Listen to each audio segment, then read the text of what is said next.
주어가 이 목적어를 이 네 번째 상태를 만드는 것이 바로 오형식의 핵심이었어요.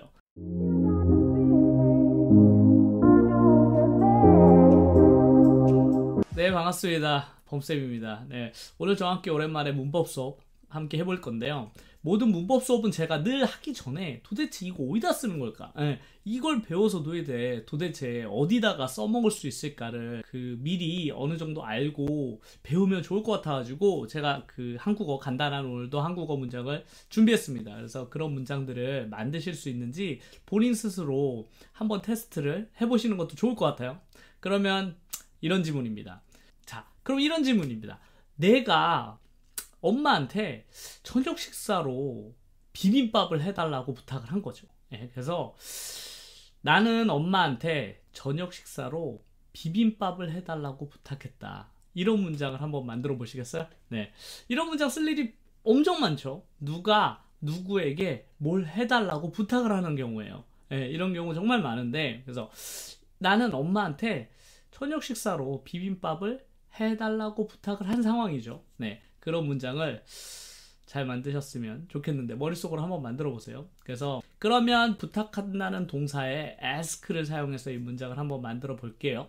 I asked my mom to cook bibimbap for dinner. 이렇게 만드셨으면 나는 엄마에게 저녁 식사로 비빔밥을 만들어 달라고 부탁했다라는 문장이 완성되게 되었습니다. 그래서 문장을 이 정도까지 만드실 수 있었다면 기초문법이 이제 오늘 배울 내용에 대해서 어느 정도 이해하고 계신다고 생각을 하면 되겠네요.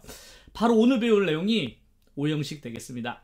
이 문장을 만들려면 저에게 필요한 지식이 있는데 그게 바로 오형식이라는 것이에요. 오형식이라는 건 저희가 과거에 배운 적이 있습니다. 제가 늘 영상을 찍을 때 과거에 했던 기본기, 탄탄한 기본기를 바탕으로 제 영상을 봐주시면 훨씬 더 이해하기 쉽다라고 늘 말씀을 드렸는데 오형식 강의는 지난 20강, 21강에 제가 설명을 드린 적이 있어요. 그래서 그걸 기반으로 오늘 설명을 이어갈 텐데요.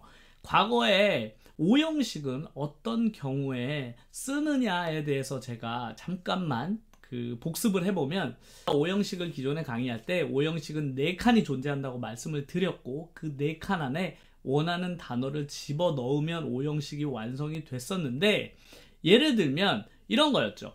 주어가 이 목적어를 이 네 번째 상태를 만드는 것이 바로 오형식의 핵심이었어요. 그 오형식의 느낌을 잘 아셔야 돼요. 내가 누군가를 혹은 내가 무언가를 어떤 상태가 되게 만드는 것이 오형식 문장의 핵심인데 그럼 잠깐 복습을 한번 해볼까요? 자, 그럼 간단한 문장을 한번 예를 들어보면 내 고양이는 항상 나를 행복하게 만들어준대. 그래서 내 고양이는 항상 나를 행복하게 해준다. 이런 문장을 과거 우리가 오형식에 배웠던 지식을 이용해서 해보면 내 고양이, my cat은 만들어준다. makes, make의 s 왜 붙는지 아셨죠?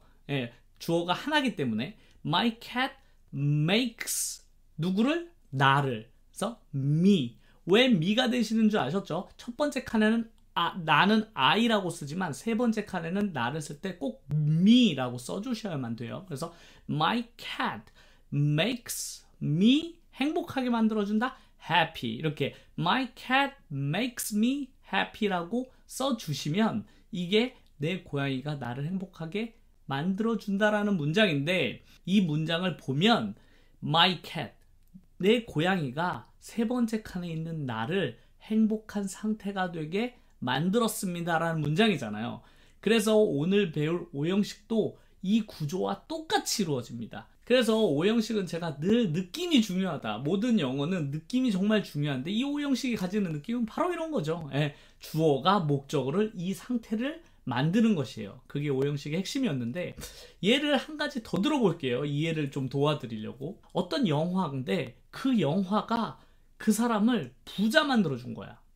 그 영화가 그 사람을 부자 만들었다. 이런 문장도 얼마든지 만들 수 있겠네요. 그래서 주어가 이번에는 사람이 아니라 the movie가 됩니다. 그래서 그 영화가 the movie made him. 그를 어떻게 만들었냐면 a rich. rich라는 게 이제 부자라는 단어니까 a rich가 되면 그 사람 him.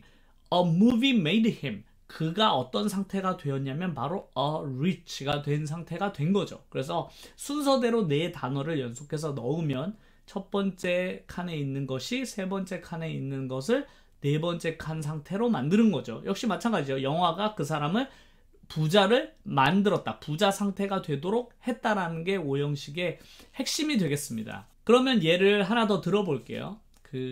이번에는 어떤 수업인데 그 수업이 학생들을 졸리게 만든 거야. 수업이 뭐 무지 지루했나 봐요. 그럼 순서대로 집어넣기만 하면 되겠네요. 그래서 The class made students, 학생들을 어떤 상태로? 졸리게, sleepy. 그래서 the class made students sleepy라고 하시면 그 수업이 학생들을 졸린 상태가 되도록 만들었다라는 문장이 완성되게 되고 이런 느낌을 주는 문장이 바로 오형식이 되겠는데요. 오늘은 그럼 어떤 걸 배워볼 거냐?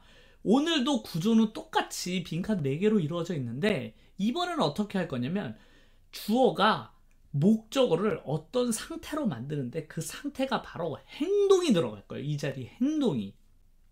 그래서 세 번째 칸에 있는 애가 어떤 상태가 되게 하냐면 바로 그 행동을 하는 상태를 만드는 게 오늘 오형식의 핵심이 되겠습니다. 그래서 오늘 저와 함께 첫 번째 칸에 있는 사람이 세 번째 칸에 있는 사람에게 어떤 행동을 하도록 이렇게 만드는 문장을 함께 배워볼게요. 오늘 문장의 특징이 있습니다. 예를 들면 이런 문장을 한번 만들어 볼 거예요. 엄마가 나에게 계란 몇 개를 사오라고 부탁하셨다. 이런 문장을 만들어 볼게요. 엄마가 나한테 계란 몇 개 사오라고 부탁했어. 이런 문장을 한번 이렇게 만들려고 머릿속으로 떠올리면 몇 개가 떠오르냐면 일단 등장인물이 2명. 엄마 그리고 나죠. 근데 행동도 2개야. 행동도 뭐냐? 부탁했다라는 행동과 계란을 사오라는 행동.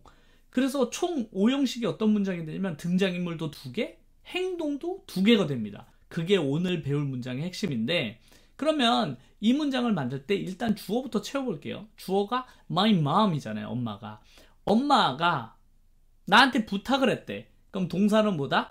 부탁했다라는 단어에 asked를 써볼게요. 그래서 my mom asked. 누구한테 부탁을 했냐면 me, 나에게. 그래서 my mom asked me. 나에게 부탁을 했는데 뭘 부탁을 했냐면 사오라고. 사오라는 행동을 원한 거예요. 나한테 행동을. 그런데 행동은 buy잖아요.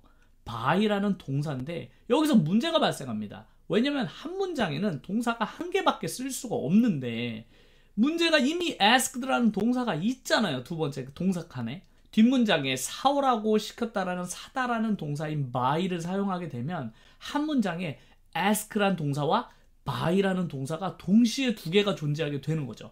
이렇게 되면 얼핏 보기에 동사가 2개 있는 것처럼 보이기 때문에 뒤에 있는 buy를 동사가 아닌 것처럼 동사가 아니라고 확실하게 표시를 해주면 되겠네요. 그래서 동사가 아닌 다른 것으로 쓰일 때 우리가 늘 표시해줬던 바로 동사 앞에 to를 붙이면 되겠습니다. 그래서 이 뒤에 있는 by 앞에다가 to를 붙이면 이제 구분이 되겠네요. 앞에 동사와 뒤에 있는 to 부정사가 구분이 되죠. 이제. 그래서 문장을 쓰게 되면 결국 어떻게 되냐면 My mom asked me to buy some eggs가 되겠습니다. 그래서 My mom asked me to buy some eggs 이렇게 하시면 엄마가 나한테 에그 몇 개, 계란 몇 개 사오라고 부탁했어. 그래서 사러 가는 길이야. 뭐 이렇게 말할 때 아주 유용하게 쓰일 수 있는 문장이 바로 오형식이 되겠습니다.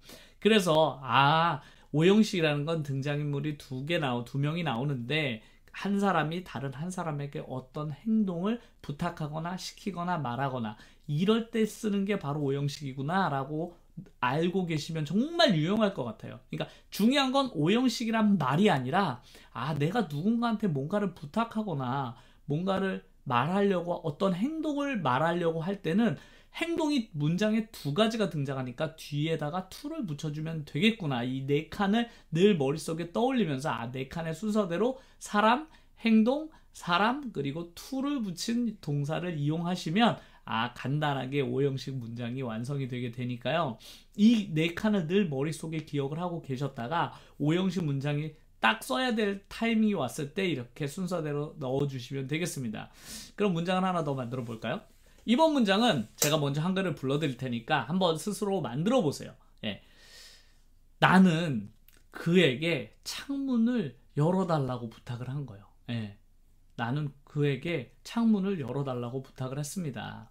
이런 문장을 한번 만들어 보세요. 어렵지 않죠? 우리가 방금 전에 한번 했었으니까 이 머릿속에 이 네 칸을 상상해 보시면서 나는 그에게 창문을 열어달라고 부탁을 했습니다. 이런 문장을 한번 스스로 만들어 보시면 좋을 것 같아요. 네. 어떠신가요? 네 칸 잘 채워보셨나요? 네. 그럼 저와 함께 문장을 한번 만들어 보겠습니다. 일단 주어는 나죠. 그래서 I. 부탁했다라는 건 아까도 썼으니까 asked를 써볼게요. 그래서 I asked. 그에게. 그에게는 세 번째 칸에 쓸 때 him이라고 써야 되겠네요. 그래서 I asked him. 근데 열어달라는 건 open이지만 open이라는 동사 그대로 쓸 수 없으니 앞에다 to를 붙여서 to open the window라고 쓰셨으면 I asked him to open the window. 이렇게 나는 그에게 윈도우를 열어달라고 부탁했습니다라는 문장이 완성이 되겠네요. 이렇게 만드셨나요? 네, 이렇게 만드셨다면 정말로 잘 만드신 문장이 되겠습니다. 그러면 좀 더 이제 다양한 문장을 통해서 오형식이라는 것이 과연 어떤 식으로 다양하게 쓰이는지를 저와 함께 또 다양한 문장들을 배우도록 하겠습니다.